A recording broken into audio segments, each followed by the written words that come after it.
So ready. Ready like Freddy. Did you hit record? Yes, sir. Just hit record. Oh, it's already recording. Should be. I'll double check.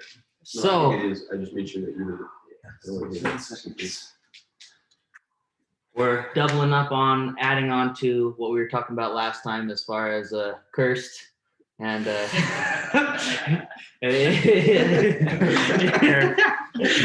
is real cool guy.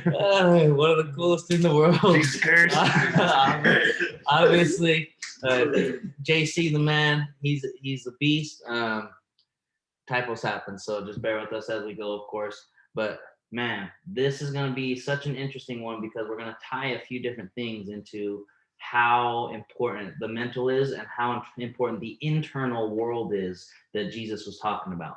TK, like I said, he dropped some bombs on this slideshow right here, so I'm excited for him to take over and get this rolling, but we're in for a good treat, and I'd love to hear all you guys' input as we continue to rock. Go ahead, TK. Oh. All right, now go. Damn. Did you want to paint this picture? Yes. So Willy Wonka, guys. It's the most interesting thing. So first off, you have the 100-year-old grandpa, right, who's sick and he never helps the family. He's hurting. He's in poverty. And then all of a sudden he hears about Willy Wonka's chocolate factory opening back up, and he finds out he has a ticket. And bang! He hops out like he's never hopped out, and he's not been sick the whole time. So very interesting to notice that people's external motivators are sometimes stronger than their internal motivators. If they're internally trapped, they're going to be stuck in bed for maybe 100 years.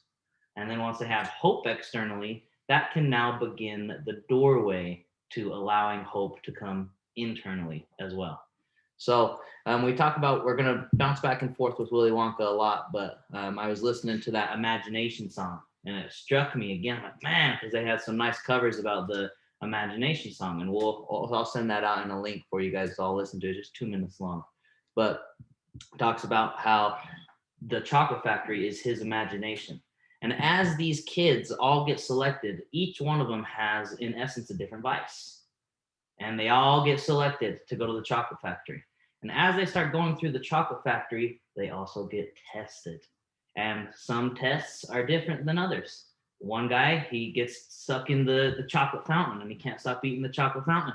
The one girl, she said, hey, don't touch the blueberry bubble gum. She's like, no, I'm trying, I'm the bubble gum champ. And she eats it, next thing you know, boom, then she swells up and gets inflated like a blueberry. So they go through these tests and they realize that the external, what they thought was everything that they wanted, is really going to come back and get them in the end in a negative way, because they weren't in control of themselves. They were living in the external instead of living in the internal. And then the youngest boy, to add on to what TK and our conversation was about, he messed up at some point, but he owned up to his mistakes to Willy Wonka, and he says, hey, because of who you were, because of basically the repentance, I want you to run the chocolate factory. I want you to have everything in here. I want you to have all the external, all the material, because you got right with your internal. Does that make sense? Yeah. No.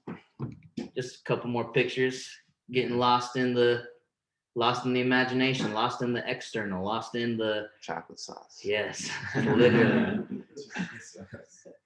Yeah. Yeah, and then there's the meme of the century. Yeah. Perfect. So I think that sets us up really well for some conversations going into the Jesus side of things. I think, much like the chocolate factory, there's certain things that can bring us down into the internal world, or take us out of the internal world and get us to focus and fixate on those things that are outside of us rather than what's inside of us. Mm-hmm. And so Jesus comes along, and in this specific scenario, he goes up to talk to the multitudes. And this is after he's already been putting work down in the city, and he's been casting miracles and all these other things. And so he takes these people up in the mountains, which also, they're going up higher into consciousness, right? They're going up into the mountain. And then he decides he's about to speak. And once again, the thing we continue to point out is the right hand of God. And so you continue to see those things because he knows the power flows from above and then comes down through him. And so what are the things that will make it so that you don't get taken advantage of when you go through the life of the chocolate factory, right? And so continuing to tie it back into that is we have so many things outside of us that are trying to pull us into being more external and living here in the material rather than knowing how to go inside. If you look at a lot of educations and just institutions in general, it's all focused and fixated on all these external things. A lot of things in the universities, they're teaching you how to focus on the external. How do you become an expert? I don't even know if you can consider they teach you that, but how do you start to focus on the outside world and study everything that is material rather than anything that really focuses on the internal world? And so they used to have the humanities side of things in universities where they teach you how you become a human, exactly that. So things like strength, honor, and like all the things that are beautiful in humans they used to focus on. And now it's just a study more so into critiquing the past works of all humans and talking about why it's useless now. But point being is a lot of these institutions, all media and all things around us are getting to us to focus and fixate on the external. And because they focus on all these things, that's where our energy goes as well. So Jesus is a great example of this because he's somebody that started to get people to think higher outside of just the chocolate factory, if you will, and not get into those vices. And so, let me go back real quick. Yeah. Just something, this is a question I have because I'm studying these pictures as well. You always have the as above, so below, right hand and left hand. I want to know, and this is just a question I'm asking internally, why is his hand elevated now instead of here? Could this possibly mean in the material world, we elevate our consciousness and it allows us to become closer, to become more attached to that presence, possibly. But to add on to what he said as well, everybody wants, hey, I'm going to be happy when I get this new car. I'm going to be happy when I get my new house. I'm going to be happy when all my wardrobe is where I want it to be. Or Fight Club, like you said, I got the fucking couch in there. I finally got the couch that I needed from IKEA, and now it's in there. And now I can be happy. Like, that's not going to be the case. If you continue searching externally, you will never find happiness. You're on a never-ending run, and it goes and it goes and it goes and it goes and it goes. And you're like, well, I didn't get it here, so now where else can I get it? And now you start getting trapped in, oh, I looked at the movies and I seen so-and-so is successful, and he looks pretty happy in that movie, so that must be what happiness is. Oh, this man isn't loyal to any of the females, but he's having all the females that he wants. He looks pretty happy in this. That must be what I need to do. And it's not always the case. Do you have some, Casey? Yeah, I was gonna say the movie Soul. I don't know if you guys seen it. Disney? Yeah. So you go watch it. Yeah, the pianist is searching for his dream job. He gets it, and he's like, "That's not fulfilling."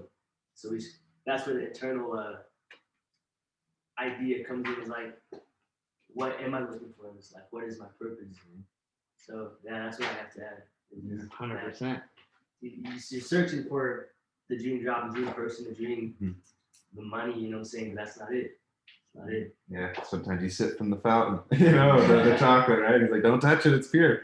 And then you fall in the river, you know, it's like you get sucked in by it and then you end up finding out, you know, it wasn't what you needed. So yeah, perfect example. Cool. So the first thing that Jesus starts to get into here is when he goes up is what's called the Beatitudes, which basically is about 8 different verses put together. And so I always want to make sure we're prefacing this with we're looking at scripture from an analytical, psychological point. So we're continuing to go down this path of looking at it through a psychological lens, not so much the traditional lens that you look at it. And so we're not trying to discredit anything that they teach in churches or things like that, but we are looking at it more from how can this be used in the psychological angle? How can these things be looked at through the psyche? Because they have both meaning in the psyche and then they also have it in religious texts as well. So a good coach is going to tell you, hey, this is a move. This is how it works. A good person that's going to teach all these topics on religion, on spirituality, on psychology is going to tell you, hey, this is the move. Copy the move. Hey, here's the dance move. Copy the move. The greatest teachers are going to teach you why the move works. So we're not trying to understand what is the statement. We're trying to understand why is the statement relevant, why does the statement work, and why does this apply to us in our daily life? Simple terms, but everybody gets so caught up in, hey, this is what it says, follow what it says. Well, it's like, yeah, that could be true or could not be true. It's like a parent says, hey, Teague, you know what? Don't go, you know, I'll just be real, you know, okay, so don't go sleep with a female before you get married because then you might have a kid. And it's like, whatever, mom and dad, you could be right, you could be wrong. And the next thing you know, have a fucking kid, and that's the biggest blessing in my life. I wouldn't change it for the world. But I made an adult decision because I didn't listen beforehand. The statements contain the truth, but I didn't realize it because I didn't discover it myself. If you start asking, why does this statement contain truth? Now you're looking for yourself. And as soon as you can discover it for yourself, now you know it to be true, instead of somebody saying, hey, Teague, this is true or this is false. I get to choose if I believe them. But if I go through experience and I ask the why question, and now I discover it, now I know it, and now I can live it. Jesus had this cheat code, with love, unconditional love, because when you treat people like you were them, right? You were them in their body. That's the only time someone's gonna actually listen to us. Yes. Because if we're like, no, do this, like you do this because I say so. My dad used to say, do as I say, not as I do. And I was like, it was this whole paradox in my head. It's like, what's best for me? Like he's telling me one thing and doing something else, So it's like, I think that, it's the kind of the cheat code what Jesus was talking about, just love unconditionally, try to put ourselves in other people's shoes, and then we can relate to them and teach better. Yes. Yeah. Money. And that's where I feel like the truth is not black and white, it's somewhere in the middle. Yes. Mm-hmm. Yeah. It's the marrying of opposites a lot of the time. Yeah, absolutely. And so just to kind of refresh what we were talking about last time is you had Moses come along, and there's great examples of like raising consciousness within the Old Testament, but Moses's laws and the Torah, which is the first 5 books of the Bible, really focus on these laws of what you should do and what you shouldn't do. But a lot of it is based on the outside world, what you should do and what you shouldn't do outside of you. But Jesus started to peel that back a little bit more, where it was, okay, but what's your intention? What are you actually thinking? And what are the thoughts that continue to go on in your head? Because he was thinking more along the lines where you say, basically you're giving this money to this nonprofit, but then you go tell your friends about it. So is it for God or is it for you?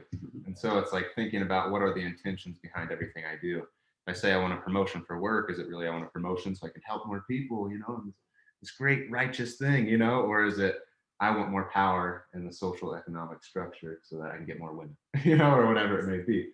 And so we can tell ourselves certain things, but until you can be humble enough to actually look inside and see what is it that's controlling me, what are the feelings that come up from within, and then I'm rationalizing them in a certain way where it's like, oh, I have a certain feeling of anger and hate, and then now I'm just going to be rude to Teague, right? It's like you be passive aggressive towards your friends, but it's like you have the feeling in some type of way, and then you rationalize it, you think about it, and then you trying to organize that thought. And then you put that out there in the world. So a lot of people are passive aggressive because they're not in touch with their emotions enough to know, oh, I'm hating on my brother, or whatever it may be. So keeping that in mind is Jesus started to really dive into the internal, right? In this kingdom of heaven. And so blessed are the poor in spirit, for theirs is the kingdom of heaven, is the first thing he starts out with. And there's 8 of these Beatitudes. And so you pair all of them together. And then that's truly the foundation that you set for yourself when you're looking at the Christian myth. I mean, this was within the first 5 chapters of Matthew. So it's the very first book of the New Testament. And so he's starting everybody off with a very pure mindset. And so this is just to start the foundation. But you can see, blessed are the poor in spirit, for theirs is the kingdom of heaven. So what does this actually mean? Blessed are those who are aware of their spiritual poverty and are humbly seeking what they need. And so continuing to keep it in mind that we need to be spiritually poor and realize we're not the guys. And we've been talking about this for several weeks now. It's like, you don't want to be the person who's inflated and thinks that you're just the best and you have everything under control and painting these images of yourself that aren't actually true in reality, but you're painting a greater picture for yourself than you actually are. But then you're confusing yourself with the real world and who you actually are with this image, right? And so you want to continue to bring yourself and ground yourself down to earth. And so from the psychological standpoint, what blessed are the poor in spirit, for theirs is the kingdom of heaven. What this means is the ego, which is aware of its own emptiness of spirit. So life meaning, we were talking about the meaning of life 2 weeks ago.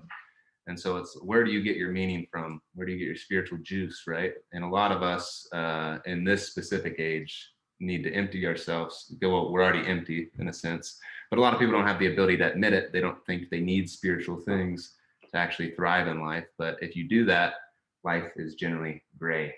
It's just black and white. Nothing's very exciting. And so you don't get to experience beauty. You don't get to get in touch with your unconscious, essentially. And so the ego, which is aware of its own emptiness of spirit, the ego itself is pulling energy up from the unconscious, right? And so you have the ego who's relying on sources from outside of itself, energy, if you want to call it.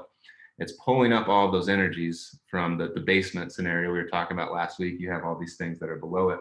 And so they're flowing up from that basement. And then that's truly what's allowing you to be, full of life and passionate and loving and all these creative efforts that you have in life. That's where it all flows from. And so rather than thinking they're all your thoughts, it's like giving credit where credit is due to the greater self within. And so it's a fortunate position to be in if you've realized that you're empty as an individual, because now you're thinking more in terms of, I have this energy flow through me. It's like, I'm sure you have dancing, and just acting when it's like, it just comes out of you. And you're like, well, that was really good. But was it actually you, or was it flowing from your unconscious? And so it's like, are you giving credit where credit's due in that sense of things? And it's like, you guys know when you get into certain flows and it's like, man, that was beautiful. But it's like, that's flowing from beneath. And so letting yourself realize that, and just letting yourself know in your ego, you're taking that energy from a greater source rather than thinking it is all you. And so because it is now open to the unconscious, so you're letting that more energy flow through, because you're not saying that this energy is mine, and it has the possibility of experiencing the archetypal psyche. So I'm sure you have some things to say It there. could be, if you want to go to the picture. Oh no, I'm just kidding. That's this is we have something to say on this picture as well, but it could be as superficial as me and Denby had a conversation about it the other day, where let's say Denby has a win in life. Ultimately we get in this group together and we're like, yeah, we want everybody to win. You know what? But at the same time, we're like, fuck, I want to win too. In everything I do, in life, I want to win. And then it's like, when somebody in your group, when your friend wins, when your family wins, are you gonna get in your own way and block the kingdom of heaven and say, well, fuck, how come he won? And it's like internally, you're like, yeah, he won. That's cool. He's my brother, but how come I didn't fucking win? And it's like, and you can stay there. And then now I'm in my own hell. Well, how come I didn't? Now I start getting beat down. Or I could literally enter the kingdom of heaven. Like, dude, Denby won. Like, let's go. That's my guy right there. It's like, yeah, it's like my boys experience abundance, so I'm gonna experience it. Yeah. And like in the kingdom of heaven, and someone in there is like, want to go? Yeah. and it's real. And now all of a sudden, I can be so happy. I want him to win more than I want to, because I get the same feeling now. Yeah. But I had to get out of my own way of how come I didn't. And it's like, another thing too is, if you win, but you've been your whole life saying, well, how come everybody else won but me? As soon as it's your time, because every dog has its day, mark my words. Every dog has its day. And if you win, but you haven't been cheering everybody else on in their wins, who's going to cheer for you in your wins? Yeah. Not only that, you may have the belief down in your basement, right? Where it's like, I'm not enough. And so you do actually win, but then you don't have the feeling that you actually won, right? Because you'll block it through your beliefs and these ideas that are down there. And so you'll have your experiences of winning, but you can't even acknowledge it because you don't think you're enough to actually have that win. And so your beliefs hinder you from actually letting more of that energy flow, right? Because just by having those thoughts about, fuck T, he's winning out there. But it's like, having that thought, my energy starts to go towards that idea rather than allowing, like, that's beautiful that he did that. Yeah. And then now it's like more of that energy can flow through my basement, but rather than, giving credit to that, now I'm focusing and fixating my attention on basically this negative feeling. And so that's a lot of what Jesus focuses on. He's like, where is your energy and your feeling going, right? And so what are you doing with your emotions? Because it's like, it's one thing to think something, but is that actually how you feel? And so, the kingdom of heaven is very focused on the emotional aspect of life.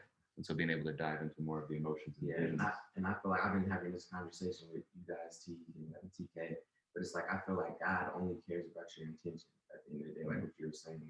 If you have the right intentions of what you're doing, that's all he would want. And we get caught up and people judge other people because, oh, that person did that. It's like, you don't know that person's intentions. Like, you don't know that person's relationship with God.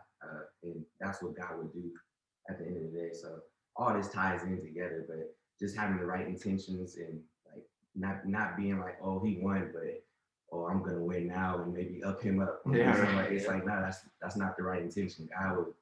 You should be happy now. I'm gotta focus on what I'm gonna do. So just your intentions, I feel like that's what God truly cares about. Beautiful. He knows everything. Yeah. He's seeing it. Also, with the people who aren't happy for people's success, it like removes energy from the success. Yeah. Because especially when it's people that you love and you're like, oh, I'm so excited, and you tell them, and like they either one up your example and they're like, well, when I did this, and you're like, this isn't about you. But those type of people drain you, Yes. and then they end up weeding themselves out because at some point you don't want to share your successes anymore. Or you become consumed by it and you become another one of them. Yeah, Now you start draining everybody. you have to else. separate. Yes.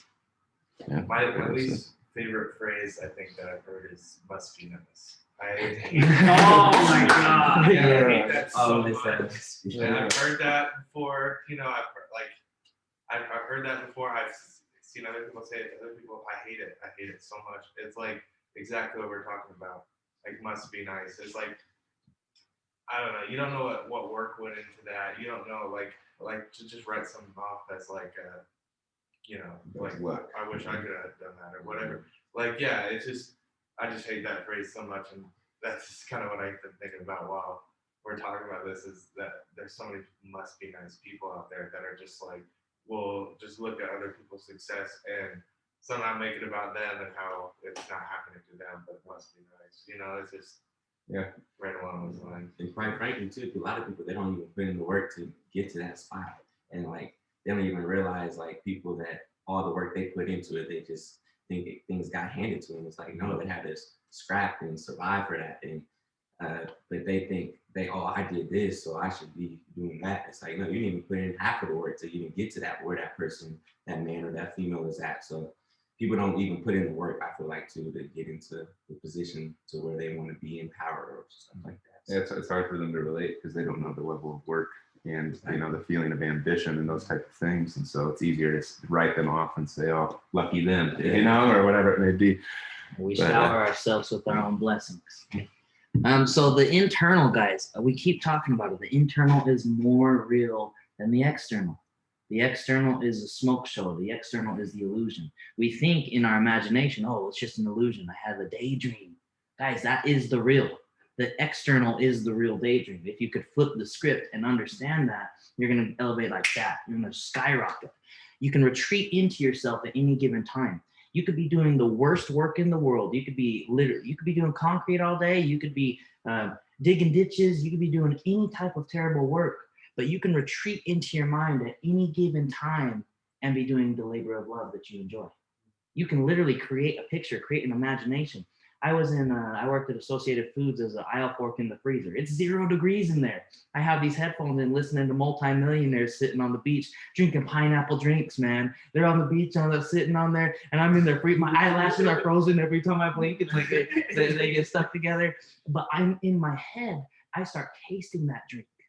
I start hearing the waves go by. I start seeing the consistent movement of the water. I feel my toes in the sand. I am there. I teleported.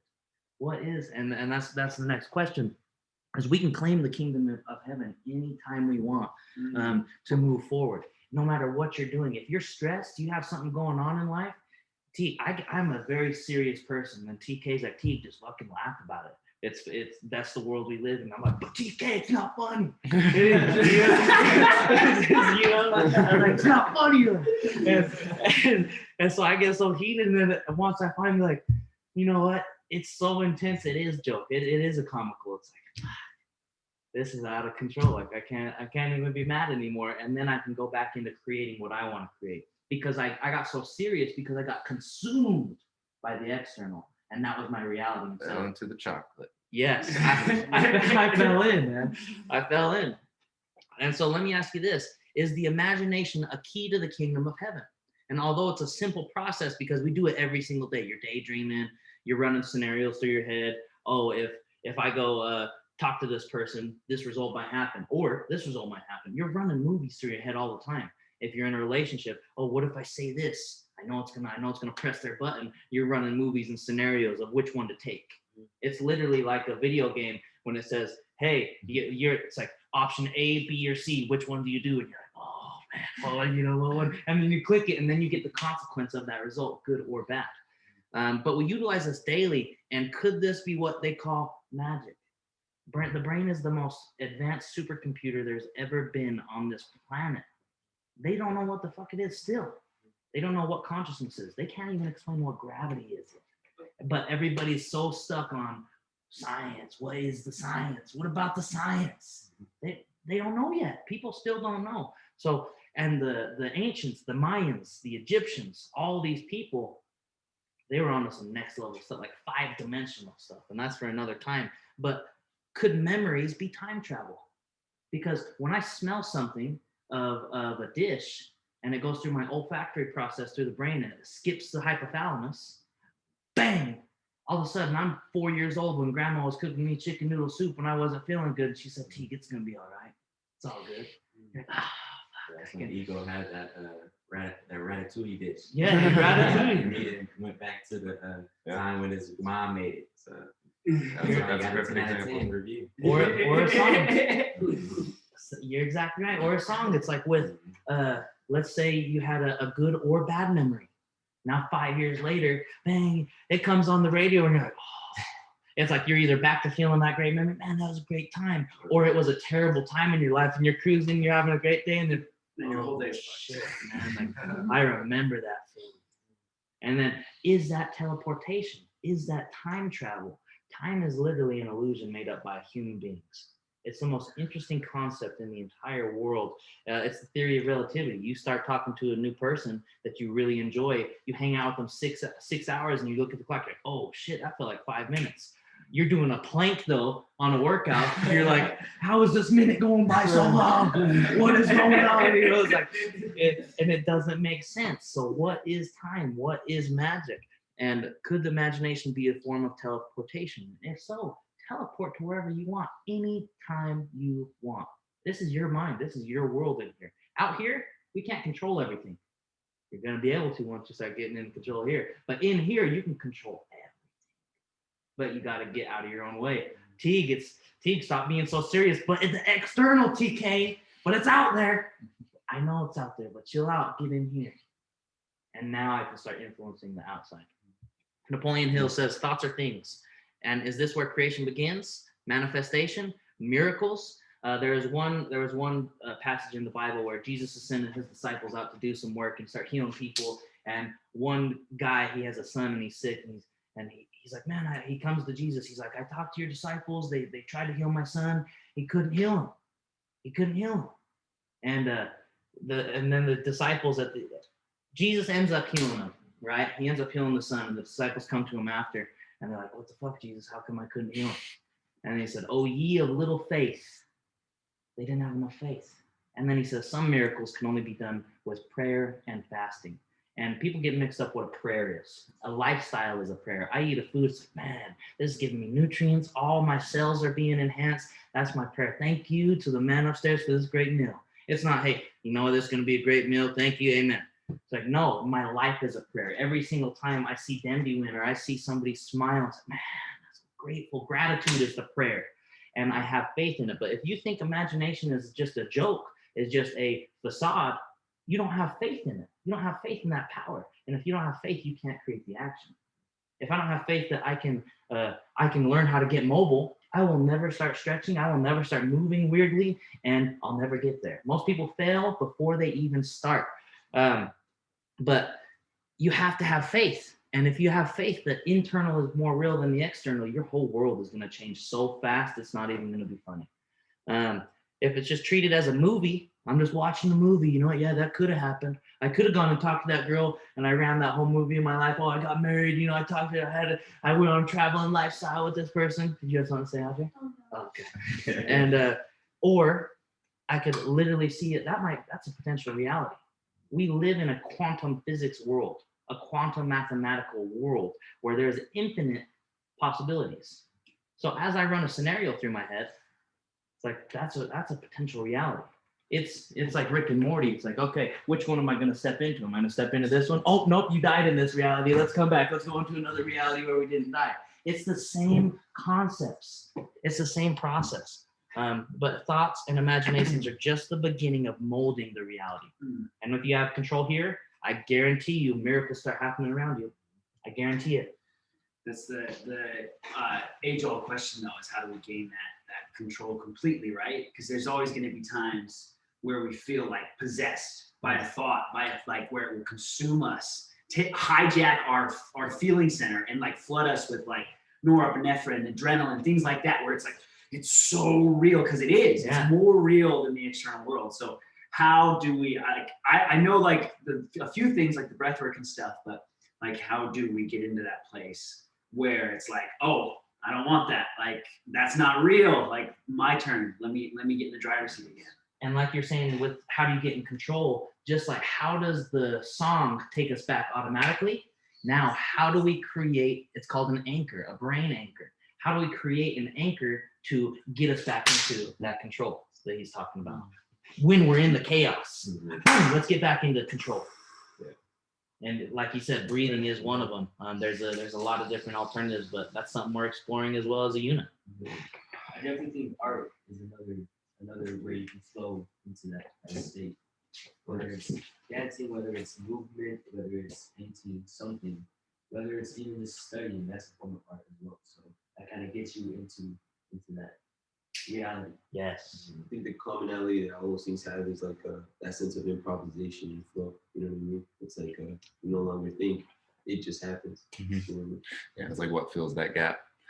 So, yeah, absolutely. Flow motion. I No feel emotions. definitely sometimes like I get to this place where it's like I get really low and the story is so loud in my head, you know, and it's like I have lost complete control in there, and I really think it's a deep level of discomfort. Like I literally need to get like smacked in the face. Like I gotta feel it's like pain almost brings you there.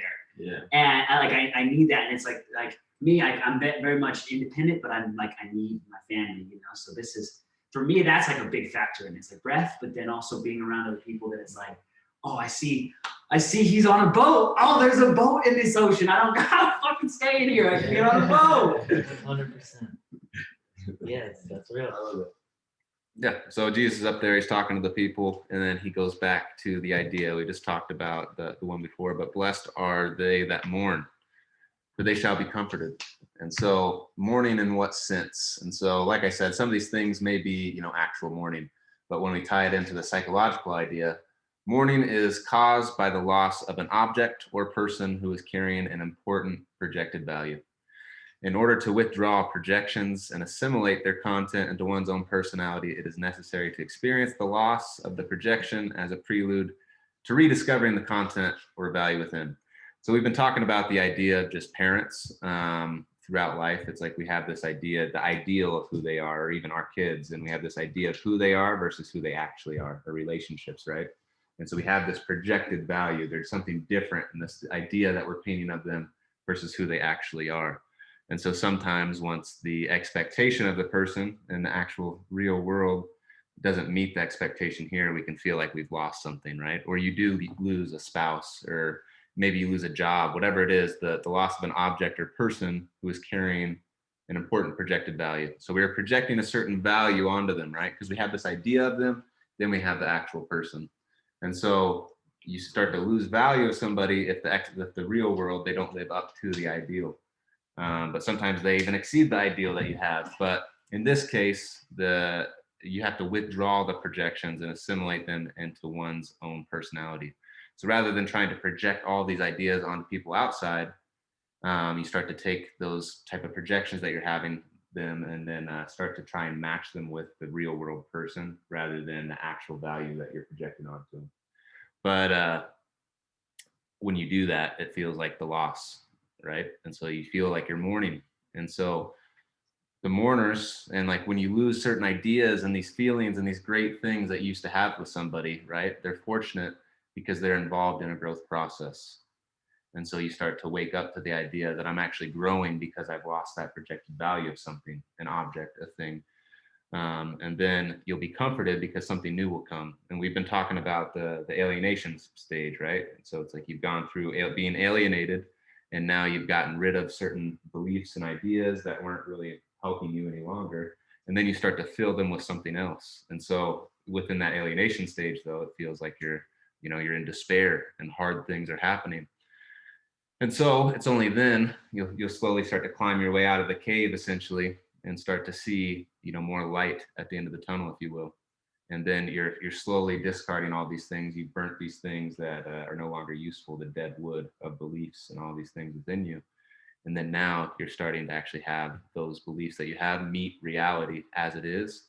And then you can tie those things in for the actual real world. Both internal and external are starting to become closer together. So you're no longer really lying to yourself. You're humble enough to tell yourself that you're falling short in certain areas. And so you'll be comforted with a new projected value. And that's the same idea that we've been getting at when it comes to basically you're coming up out of that cave, and then you see, God, if you will. And so you have the encounter with the self. You start to see your greater personality. You start to see where all these great feelings come from, and where all of this energy flows. And so you can only get to that experience if you're willing to actually start to let the other things rot and decay that used to be there. So Like my daughter, when we were playing soccer, we just put a couple drills up. She's like, Dad, how do you know so much about soccer?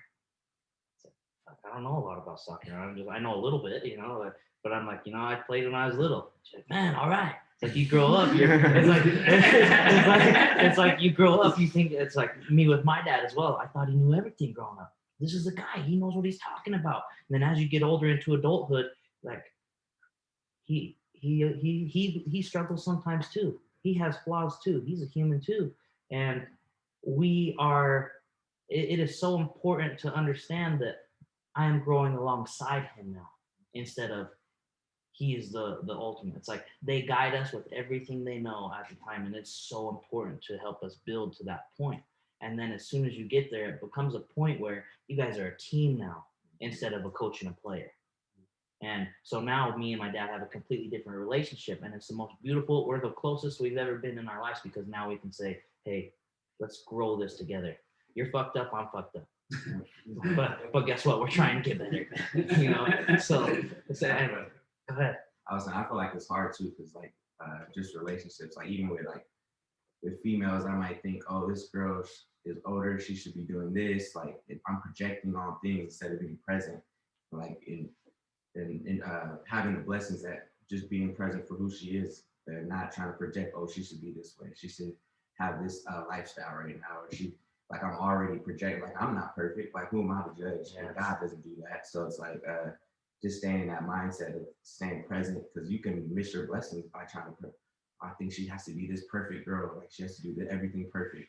But it's like, nah, she does this right, she does this right, she actually can help you with this, and maybe you might not do this right, and y'all can work together, but you're all projecting these things, so you miss those whole blessings right in front of you. So it's like because it's like we all do that subconsciously, we all judge, so it's like it's kind of hard to like not do that. But once you tap into the spiritual side and see what God would do, he would be like, okay, he wouldn't do these things, he would accept this person for who they are.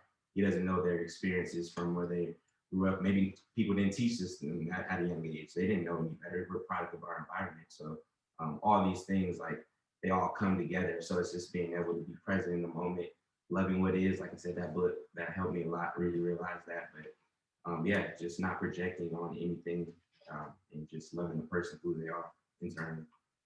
Truly, and then we're mourning for them, and now we get blessed because we grow because of it.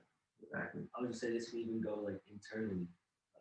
You can project yourself to be a certain person, to be perfect, and then you have to learn to accept your past, where you're at now, and where your future is going, because you'll get stuck in this projection of where you want to be. Yes, not a place to be. Yeah, very well said. Beautiful. Yeah, so then you have Jesus up there. I'm continuing to put very similar photos of just different ideas, so you continue to do the same thing that we're talking about, right? We're talking about imagination. And so you want to imagine, you're listening to Jesus up there. And so continuing to paint this picture is a helpful thing. So when you look at these, imagine yourself as being one of them in the crowd. So it goes into the next one, and it's blessed are the meek, for they shall inherit the earth. And so what does that actually mean? And so subjectively understood, meekness will refer to an attitude of the ego towards the unconscious. Such an attitude is fortunate because it is teachable and open to new considerations, which can lead to a rich inheritance. And so once you start to open yourself up to the idea that this internal world's more real, I have something that's within me that can actually teach me things and can actually guide me, if you will, and you actually become coachable, it's a lot more likely that the coach will give you some advice, right? Like Teague and I have wrestled for a while, like we wrestled in high school. But if like I wasn't willing to listen to the coach, do you think he's going to give me more insight? You could have done this better. You could have done that better. I'm somebody who's difficult to accept that advice. Why would he continue to come back to me and give me that advice? And so thinking about this is your relationship with God. Like, are you giving him that time, you know, or her, whoever, you know, it is internally. But being coachable and teachable is one of the most important things, because if you are within that state and you have that feeling, once again, you're humble enough to accept something, you're a lot more likely to get those things to flow up to you from the basement, right? And they're going up and you're going down and you're continuing to discover things down there. And so you want to be able to actually get to the point where you can open up these doors, and rather than just saying, okay, there's a God, but you're not willing to go down there and actually venture off and say, what is the king? What is the warrior? What is the magician, right? And all these other things, or what is a queen? You know, what is a priestess, if you will? And so there's all these archetypes that are down there that you can pull from and start to figure out more of who you are. But the first thing is actually being coachable and teachable. Are you actually looking for that information, right? And so to inherit the earth suggests an awareness of being individually related to or having a personal stake in the whole. And so once you actually have this type of attitude, you start to realize there's a lot more outside of me. And so we've been talking about, you know, this the egocentric type of personality that's very focused on the ego. But then you start to break out of that, right? You've gone from the alienation stage and you start to learn a little bit more about yourself. You've gone through hard things, and then you crawl your way out and then you actually get related to the self a little bit more. But once you do that, you start to actually see there's a bigger picture around here. I can help more people, right? Rather than thinking I am this great thing. I'm just throwing this example out there, but I'm very good at dancing, right? And then it's like, I'm so good, these other people aren't even close to my level. But it's like, rather than thinking like that, it's like, because of that, I should help them, you know? And so it's very easy coming up as a young man to be like, I got my shit on. You know, it's like, I'm smart as shit. But it's like, okay, maybe if I am, maybe I should help other people get to that level, you know? And so it's a very important thing, is being related to the whole and society as a whole, and knowing that you're important and that you have things to provide to it. And so the attitude that you have towards the self is going to determine how much the self helps you and decides to, you know, make you more creative, right? And actually tap in. And like when you feel that muse come from within, it's like that's a beautiful thing. And you're going to get more of it if you are actually grateful for what comes, you know? And so realizing that that information doesn't just come from you, it comes from your unconscious and it flows up through, and then it flows through you, right? So I'm sure you have some things to say on that. Now all of a sudden you are looking for, where is God? Instead of, is there a God? It's like, where's their God? It's like, is there wind? Yes, there's wind. But now where's God? Oh, God was right there when I seen Denby serve that person, and that person had a negative day, and all of a sudden they have a positive day because Denby talked to him. That was a communication right there. Where is God? Oh, I was having a problem. I asked a question. I didn't have an answer. A song came on that answered the exact question that I needed. It's like, there it is. There it is again. Now you're searching for where is God, because you know it's out there. And you can continue to adopt those actions. And there's two types of leaders as well. Like he said, if you elevate to a certain level, it's like they only got there one of two ways. They either stepped on everybody's heads on the way up, and then they look down and they're like, where's my fucking friends? I don't have any. Or there's the people that, I found it, guys, come on, I found the gold, bring the shovel, let's go. And they're bringing everybody with them. Some of their friends, they didn't want to get off the couch. Get off the couch, come on, we got it. Let's go, we got the gold. They're dragging them with them, you know? It's like there's two types of successful leadership, and we want to be that type that brings the masses with us as we grow, because we know what it's like to be so below that we have to grow. And we don't want everybody else to feel like they're below. Jesus, was he hanging out with the best of the best? No, he was hanging out the worst of the worst. The prostitutes, the sinners, the thieves.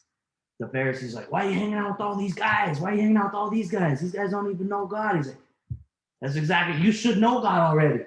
If you're in the Word, you should know God. Well, baby. That's what you said. Like, that's why I should be with them, because they don't know God. Right. 100%. And what can corrupt that process is the need for like credit, you know. And a lot of times I realize that I've always wanted so much credit from my family, you know, and I realized that I can suck it up and just make them better and not get the credit, and subconsciously will start to like see things more like me. You know what I mean? Because the second they see that I get some credit, they're like, oh, I don't want to think that way anymore. You know. So sometimes as a leader, you gotta take responsibility that no one will ever see the work that you put in to make someone else better. Yes. Like in war, like war is a good example. Like if you're the leader of your platoon or whatever, do you want your team cheering you on every time you shoot a bad guy, or do you want them covering you? Yes. Right? Like you want them to be able to perform the same. It's not about, if you're the squad leader, you should be one breaking the doors down, doing all the stuff. But you want them focused on being the best version of themselves, letting that trickle down and be an example versus like trying to get that credit. You know, karma focus, not credit focus. Yes. Well, it's the difference between being a hero and being a king, right? Because it's like the hero is very focused and fixated on being the legend. So it's Achilles versus somebody more like Jesus. Achilles is very focused on that egocentric. I need to do it for my own self-glory versus I need to do it to get the result that everybody starts to become more conscious and can live a better life. And it's like, if that's truly my goal, why do I need the credit for it? And so it's like, I'm trying to give love, and it's like, they don't need to know it came from me, because I'm just trying to make sure that they're doing better. And that's what the king starts to focus on, or the queen starts to focus on, is more so giving love, and they don't need the glory from it, because the glory is like glory to God, you know? It's like, it's not even me that's giving that love. It's like, it's flowing through me, and it doesn't matter if they know that I'm the one that did it. So yeah, beautiful. It's a big pill to swallow, and it's not always it's tough. Because but she's not gonna know that I did it. She won't like me if I don't tell her. Like, how's she gonna find out? Yeah, it's once again, it's like, are you like, once again, it's like these Pharisees were going into the street and they're like, oh, you know, I just donated this amount of money to X, Y, and Z. Like, do it in for God, you know? It's like, okay, like, why'd you have to go on the street and talk about it if it's for God? For God. Right. Right. And so it's like, once again, it's like, are you doing it for vanity? For vanity, right? And it's like King Solomon's one who wrote, Goes back to your vanity, intentions. vanity. It's all vanity. Intentions.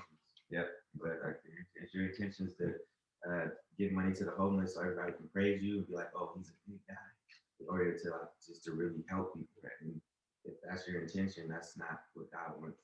He cares about that. And that's to Teague's point. That's the difference between a leader who steps on people's toes versus, you know, a real leader who's focused on, you know, giving love. It's like, if I'm truly trying to give that, I don't need the credit.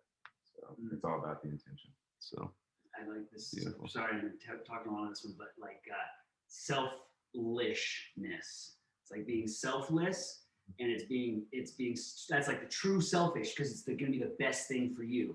If you go out and you donate and you do that for like that internal, for God inside, you know, like you're really, that's the only purpose.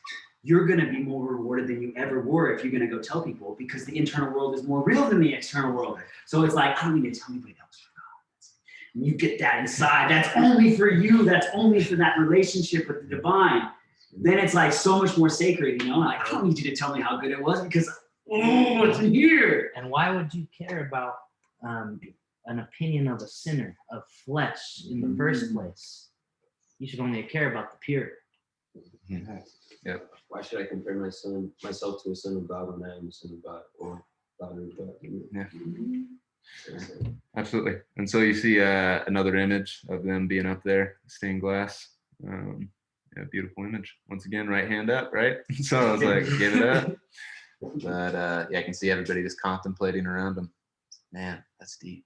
So, cool. So this goes into the next one. Blessed are they which do hunger and thirst after righteousness, for they shall be filled. I think this one's pretty straightforward, but to go into it, it is an objective inner law or guiding principle that brings a sense of fulfillment to the ego, which seeks it in hunger. An empty ego that does not identify its own opinions and judgments with the objective inner law. So we continue to talk about, you know, not judging and not going across this world and, you know, putting out these projections, but being an ego which is actually hungry and actually looking to get things from the greater self within. And so it's like, once you start to create that relationship, right, and start to have more of a relationship that seeks to be in touch with your greater self, you'll start to get more things back.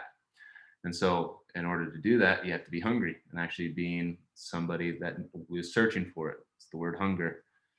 And so the same thing happened to Moses. He comes down from getting this information from God, and then he's showing it to the crowd. We put through this one up last week, but yeah, he was hungry for it, and so he actually went up and he got these things back.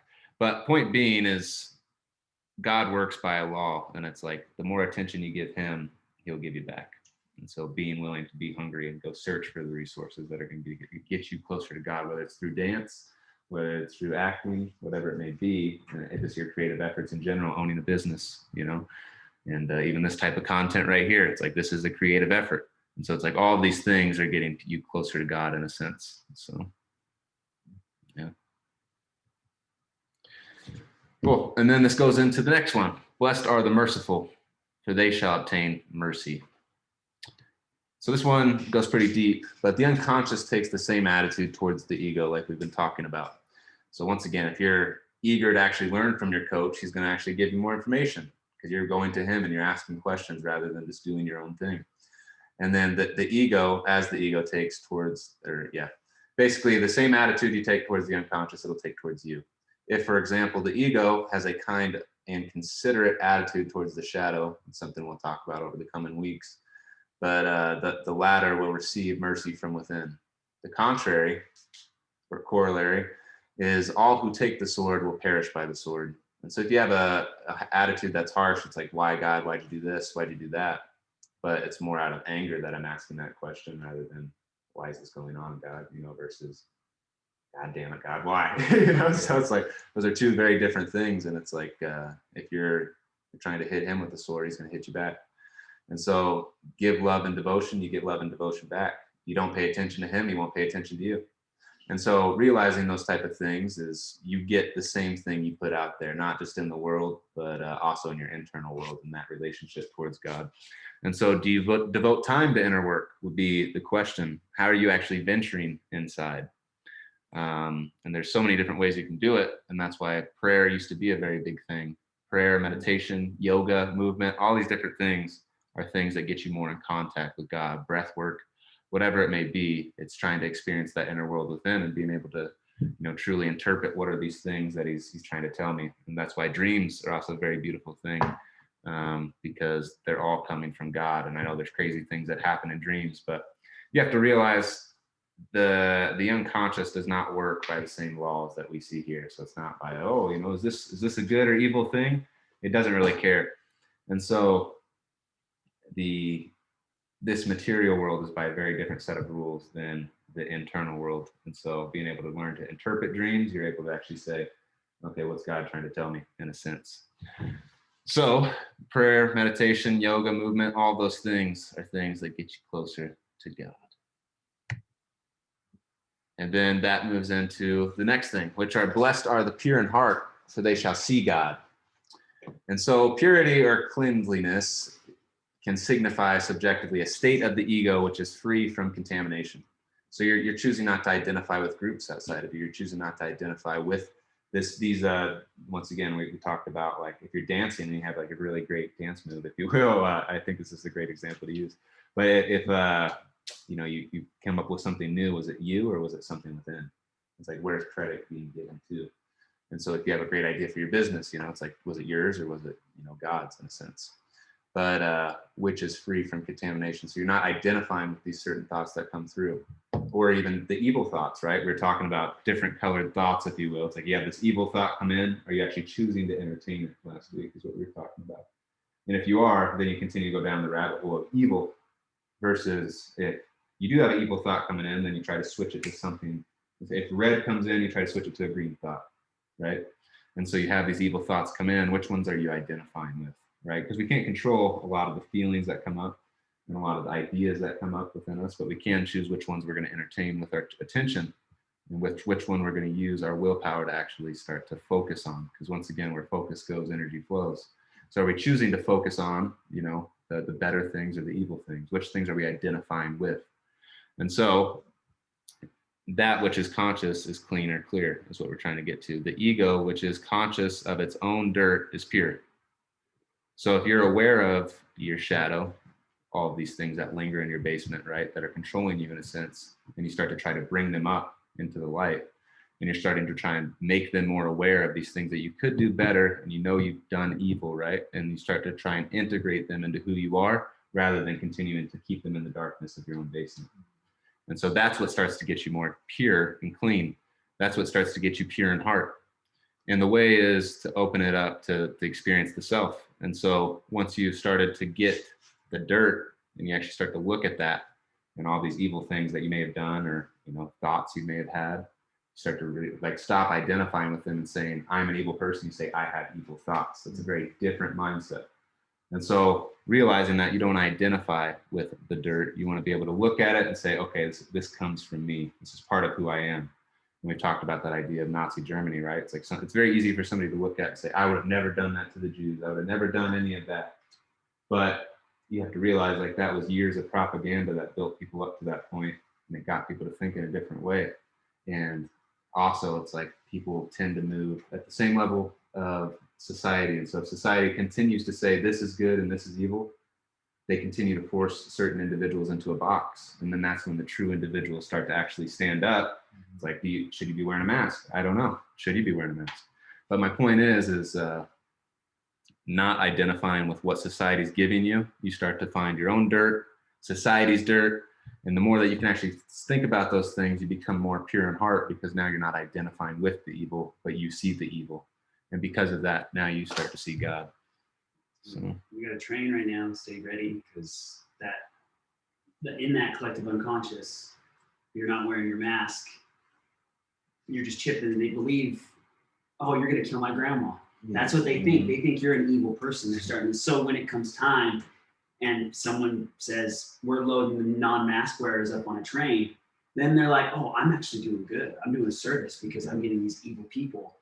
I'm putting them on, we're sending them away. They're bad. They're evil. So I was just doing my job either way, you know? So it's like we have to, this thing. That's why I got to start sending these videos to everybody. Let them know. And once I find my cup is clean, or once I recognize the dirt in my cup and I look at the cleanliness in my cup, I can now look at the cleanliness in Denby's cup. I don't have to focus. Once I start focusing on the good in my life instead of the negative, but first I have to recognize it. Now I can focus on the good of Denby and not the negative of Denby. It's like, why would I judge Denby for his negative when, just like that last verse and last time, it's like, why am I going to judge Denby for the sliver of wood he has in his eye when I got a fucking boat pole, a boat mast in mine? But, oh, look at Denby's sliver, man. It's like, no, it's like, as soon as I can take that pole right out of my eye, it's like, oh, look at I'm worried about a sliver. Look at how incredible Denby is. Look how incredible TK is, instead of the little stuff that doesn't matter. And once I, like you said, go from red to green, now I can see the green in everybody else. If I'm only entertaining and accepting red, that muscle's going to get stronger. Now I'm only going to see red. We see the red in Lindsay, see the red in you, see the red in you, see the red in you, see the red in you. All I see is red in you guys. But if I keep my own thoughts clean, now I can think cleanly of others too. Yeah. And often when I'm looking at somebody and calling out the sliver they have, it's because the only reason I can tell it's a sliver is because I also have some of that in myself. Mm-hmm. So if I catch somebody lying, it's like maybe I lie a little bit too. So am I actually so guilt-free, right? Or am I also not guilty in this thing? But blessed are the peacemakers, for they shall be called the children of God. Just Marcus Aurelius again, whoever values peace of mind and the health of the soul will live the best possible lives. Jesus, the internal kingdom of heaven. Everybody's saying the same thing, guys. Go ahead. Beautiful. And so it is the appropriate role of the ego to mediate between the opposing parties of the intra-psychic conflict. So once again, we always have this internal civil war going on. We're always struck between two different forces going within, and which ones are we actually choosing to be on the side of? Should we even choose to be on the side of one, right? And so that's what this gets at, is if the ego identifies with one side of the conflict, no resolution leading to wholeness is possible. So yes, you do have both good and evil in you, but you don't want to say, I am good or I am evil, right? You want to be able to actually bring those two things together, because you may have to do a little bit of evil for a greater good, right? And so you want to be able to get it in the middle and start to marry those two things. And so you don't want to identify and just be, oh, I'm just always good, you know, because it's like sometimes you do have to do a little bit of evil, or what you may have deemed evil by your old belief system, right? And so you're always, you know, combating old beliefs and, you know, negative beliefs. I used to maybe think. Just like you said with the mask, it's like these people are thinking, oh, you didn't get a vaccine, they're evil. And then they research, and now it's like, now I have to do something that I thought was evil to not get a vaccine. But it's like, I learned, I was educated. It's not, even if it's still portrayed as that. Stay true to thyself. Yeah, great point. So if the ego serves the reconciling function of the peacemaker, it is acting at the interest of the totality, the self, and hence a son of God. And so if you are a son of God and you have both these opposing sides, and it's like literally a war going on within you, and you have these opposing forces, you want to be able to actually go in between and be the peacemaker of both of them, rather than trying to say, I'm going to take Britain's side, or I'm going to take the Nazi side, or whatever it may be. It's like we always have internal wars that are going on, whether it be in relationships, whether it be what's the next move with my money I'm going to make, what's it going to be in my career, all these different things. You always have these opposing forces going on. Which way should I go? But you want to be able to find the path that's in the middle, and basically become a peacemaker and somebody that it's a win-win for both sides if possible. So, yeah. And then there's Son of God. That's you. Mary's holding you. But blessed are they which are persecuted for righteousness' sake, for theirs is the kingdom of heaven. You're only crazy till you're not crazy anymore. Yes, sir. And so the ego needs to endure pain and hurt without succumbing to bitterness and resentment in order to be related to the objective inner law. So it's like, if you are going to continue to be related to God, obviously you're going to have to go down this path where you have to bear your own cross. Life is partly shitty. It's also pain and suffering. But it's only when you voluntarily take that on that you start to experience more of the happiness, more meaning, more purpose. And you actually start to have more of that energy flow through when maybe you're dancing or you're creating some type of work of art. It's like, that's when who you are starts to come up more, rather than pulling all these other ideas from all these influencers, you know, all the Netflix we watch and all these other things. It's like, I say something, but it's just their words coming out of me. I listen to Jordan Peterson now, I just say what he says rather than actually having my own ideas. But the more that you can actually start to go through the pain and hurt that comes from life and resentment in order to be related to the objective inner law. Such an ego attitude is rewarded by contact with the archetypal psyche and its healing, life-giving images. So to my point, it's like, if you don't give into that pain and you give into that hurt and you don't stay in the alienation phase of life and you actually start to rebuild yourself, you start to get more in contact with the self, and you start to do more things that get you in touch with who you really are versus all these other things you're being told. And so, you know, in Roman times, this is kind of just a display of like, Romans did not care for the Christians very much. So they'd load them up in the Colosseum, just straight murk them every single weekend. But the Christians didn't care because they knew the internal world was more real than the external world. So they would literally sing in the Colosseum. But when you have all these evil forces outside of you, and you know that something is more real inside than outside, you don't care what they do outside. Can you imagine? Go ahead, Casey. I'll just say there's this picture of this monk. I think he was protesting because they're trying to, I guess, block their religion or whatever, but he lit himself on fire and meditated. And that's again going into the internal world and knowing that this is more real and I'm doing this for something that they're trying to block by giving to something. So, It wasn't just an album cover for Rage Against the Machine. I mean, that's so just on that kind of little history with that, like Tibet used to be this amazing place. It was like a whole country that was dedicated to spiritual progression. So like if you were from anywhere in Asia, you would move, if you like wanted to grow spiritually in any capacity, like Hinduism, Buddhism, Christianity, anything like that, you would move there. But then China, like in the 80s or 70s, it like they basically took their sovereignty away, and then they impeded. Like there's even talk that the HHDL has been compromised, like by the and so it's like, but that's like what we can create here. I think what we're looking for is like this place where like money, because that's money actually kind of it's a lie. It's a lie that it's the most powerful force, because we're like, oh, why did they do that? Oh, it's about money. It's like, no, it's about power. But we've given that power to money, right? But the power is that thing inside of us, you know. It's about recultivating and kindling that so that people can understand that there's better forms of currency, that we can make things move better with like a familial love. We look at each other like family. We're ready to sacrifice for each other like family.